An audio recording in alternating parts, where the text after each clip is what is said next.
আমাদের বর্তমান নেতা ডক্টর ইউনূস উনি সব রাজনৈতিক নেতৃবৃন্দদেরকে ডেকেছেন একটা ইস্যুকে কেন্দ্র করে।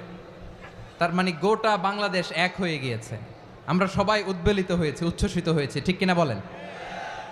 রাজনৈতিক নেতাদেরকে ডেকেছেন উনি, আমরা এক হয়েছি। এরপর ধর্মীয় অঙ্গনের যে লিডাররা, বিভিন্ন ধর্মের, শুধু মুসলিম না, সবাইকে ডেকেছেন, আমরা ঐক্যবদ্ধ হয়েছি। এটাকে বলে ন্যাশনাল ইউনিটি, জাতীয় ঐক্য। যে কোনো ধরনের কনস্পাইরেসি, ষড়যন্ত্র, আধিপত্যবাদ মোকাবেলায় জাতীয় ঐক্যের চেয়ে মোক্ষম হাতিয়ার আর নাই। আমাদের একটা প্রতিবেশী দেশ আছে, আমরা আমাদের দেশ নিয়ে যত ভাবি তারা তার চেয়ে বেশি ভাবে।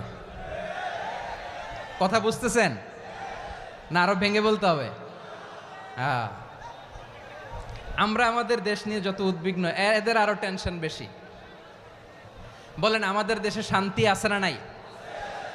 আমরা হিন্দু মুসলিমে কখনো দাঙ্গা লাগে? আসতে বলেন, কেন লাগে?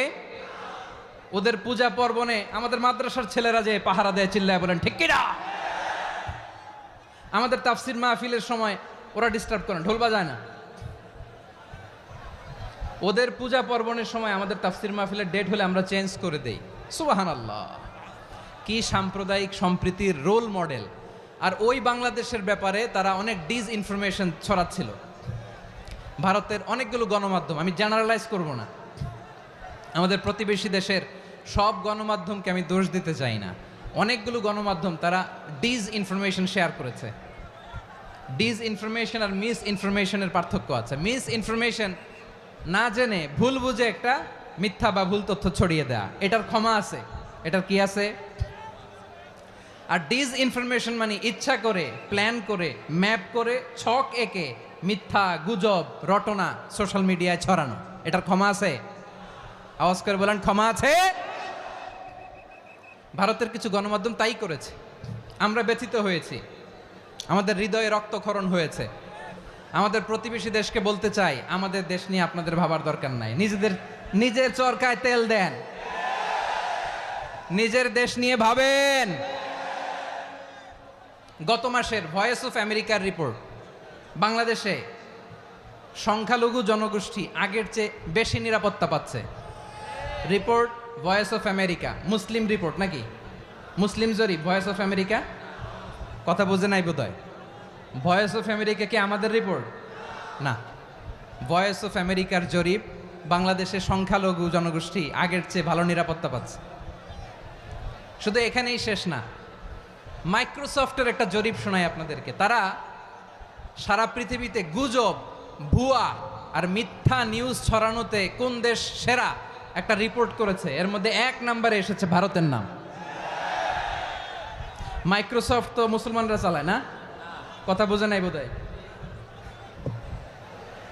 প্রতিবেশী দেশকে বলবো, আপনারা নিজের চরকায় তেল দেন, আপনারাও শান্তিতে থাকেন, আমাদেরকেও শান্তিতে থাকতে দেন।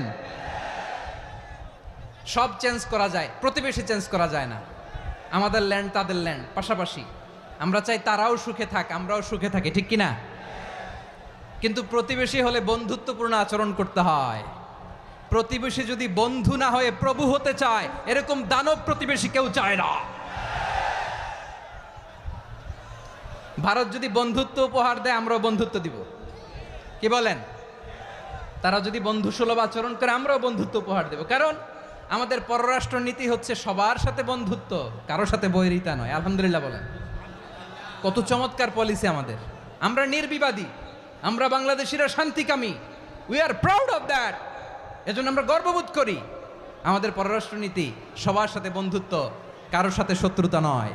তাই প্রতিবেশী দেশকে বলবো, আমার ভাইয়েরা, আপনারাও আমাদের ভাই, বন্ধুত্ব দিলে বন্ধুত্ব পাবেন। বন্ধুত্ব ইজ ওয়েলকাম, দাদাগিরি নয়। বন্ধুত্ব ওয়েলকাম, দাদাগিরি নয়। Loud and clear. ভারত যদি বন্ধুত্ব দেখায়, বন্ধুত্ব পাবে। কিন্তু ভারত যদি বাংলাদেশে আধিপত্যবাদ বিস্তার করতে চায়, বাংলাদেশের 18 কোটি জনগণ সেটা রুখে দেবে। ভারত যদি গৌর গোবিন্দের ভূমিকায় নামতে চায়, দেশের 18 কোটি মুসলমান শাহজালালের ভূমিকায় নামবে।